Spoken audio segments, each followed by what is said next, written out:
I'm a beta, I'm a beta, and we're both beta as fuck. You scum! Scum! Self-described postmodernist Marxist and popular leftist snarktuber Peter Coffin had a meltdown on Twitter over the word epistemology.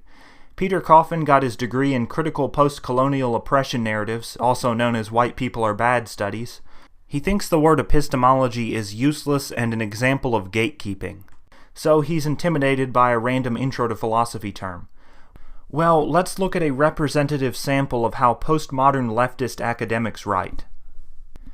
Queer posthumanism asks, as Luciano and Chen put it, how the categories of human and non-human rub on and against each other, generating friction and leakage. It is also an interrogation of the logics of cause and effect and an acknowledgement of the co-constitution of human self and non-human other through the performativity of becoming difference through relation.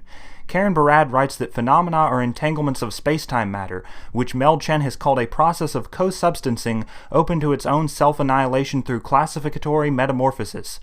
Thus, queer here means to acknowledge the entanglements of worlding that take seriously the role that objects play not just in constituting individual identities, but in cohering and orienting trans bodies to queer time and queer space.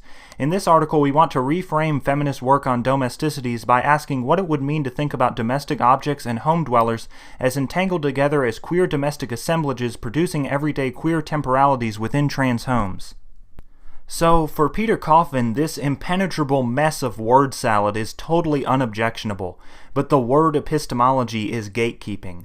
Epistemology is the study of knowledge. It's a field of philosophy that's concerned with questions like what can we know, how do we know things, is it all empirical, or are there other ways of knowing, like intuition, for example? Peter Coffin's rejection of epistemology is obviously completely thoughtless, but for the sake of having someone to argue with, I'm going to talk about the view of postmodernist Richard Rorty, a prominent philosopher who also rejected epistemology. Contrary to what leftist YouTuber Cuck Philosophy says, Richard Rorty was a relativist. I'm going to quickly go over some of the reasons why relativism is false. If everything is relative, then the relativist can't say that relativism is more reasonable than any other view. To stay consistent with relativism, they should be stuck doing something as rationally compelling as saying, my personal preferences are different than yours, or my culture disagrees with you, etc. The moment they try to go beyond stuff like that, they are presupposing objectivity and thus contradicting themselves. They might have an argument for relativism, but them claiming that you should accept it if you're rational is to presuppose objectivity and some notion of ideal rationality. They might say something like, according to our shared framework, you should accept this argument, but that claim itself would not be objectively true either, so in what sense is it better than its negation? The relativist obviously maintains that different frameworks are incommensurable, and so debate between them cannot work in either side's favor. However, they often claim that on a micro scale, i.e. within a framework, one side can be right. But this makes no sense. The answer in this debate should be just as relative as anything else. The relativist is saying that you share a framework with them, and that you should stay consistent with it, and that doing that means accepting their argument.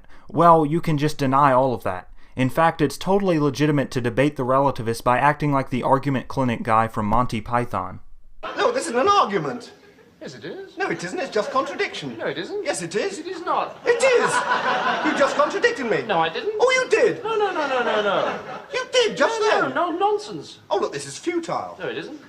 All the relativists can do to try to prove you wrong is appeal to an infinite regress of relativisers. Whenever they make a claim, they are saying it's only true according to some relativiser. If you push them further, they have to say that the claim that their claim is true according to some relativiser is only true according to some relativiser, and this can go on forever. So, disputes between frameworks are admitted to be unsolvable, and disputes within frameworks lead to an infinite regress. Here's another simple argument against relativism. The relativist says the following: all truths are relative. This proposition is either relative or absolute. If it is absolute, then it is false because not all truths are relative. If it is relative, then there must be some other truth that is absolute. Otherwise, it would be absolutely true that all truths are relative. Therefore, relativism is self-refuting. The relativist response to this argument is typically to take the second horn, relativism is relative, and then describe their view in a way that is indistinguishable from the first horn. They say that relativism itself is relative, so there should be a perspective that contains absolutes. But absolutes are true in all perspectives, and to this the relativist says, no, these ones are just relative to this perspective. For example, Bennigsen says, the absolute truth of the negation of relativism is itself true only relative to the absolutist framework, not to the relativists. So in this case there really are no absolutes, which is what it would mean for relativism to be absolute. So the relativist can't take either horn of the dilemma, but I'm not sure why they act like they have to. After all, they do not believe in true dichotomies. Their actual answer should always be, there is no fact of the matter. This is essentially what Bennigsen is getting at when he says that absolutes are relative for the relativist and absolute for the absolutist, and we cannot say who is really right. No one is really right. So relativists can't actually assert anything. They can't prefer any side on any matter. Of course, this violates the law of the excluded middle. But the relativists' attempt to be perfectly logical is due to a lack of understanding their view. Relativism allows for the illogical by denying that logic is absolute. So the relativist is desperately trying to avoid violating the LNC and LEM, despite their own view entailing that these laws are not absolute. That was a very brief critique of relativism. I plan to cover this topic in more detail on my main channel.